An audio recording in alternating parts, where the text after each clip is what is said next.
والله يدعو إلى دار السلام ويهدي من يشاء إلى صراط مستقيم. Sister. Okay, Brother Rafiq from the United Arab Emirates, Sheikh, says that we're part of an organisation in India who collect zakah funds from people, and what we do is that we build houses for the poor, small houses, accommodation for the poor. It's very needed accommodation. Are we allowed to use zakah money for this purpose, Sheikh? Okay.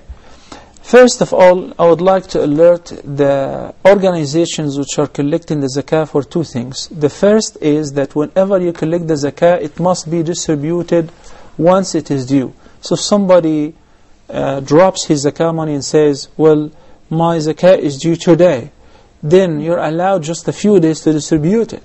You cannot save it, you cannot postpone it for a year, you cannot invest it for the poor. And the origin is to give it in cash to the poor, assist them to build, assist them to go to school, to get the medication. That is the origin of this, or to be treated. But the most important thing which I wanted to bring to the attention of the viewers, that most organizations do not pay attention to that. They just collect the zakah and it's accumulated for not just a year, for years. Yeah.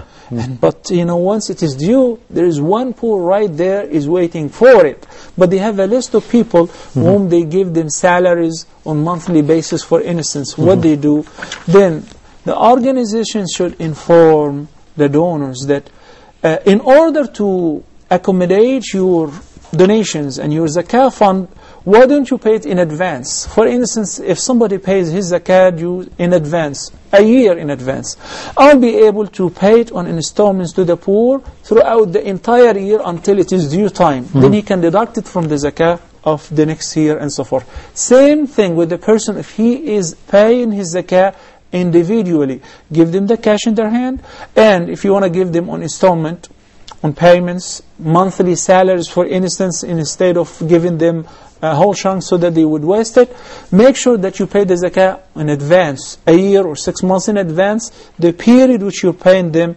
the payments. But this organization is allowed to take the money and build houses. So this was one of the main points. If they act as the representatives of the poor, so they give them shelters, that's permissible. Jazakallah khair.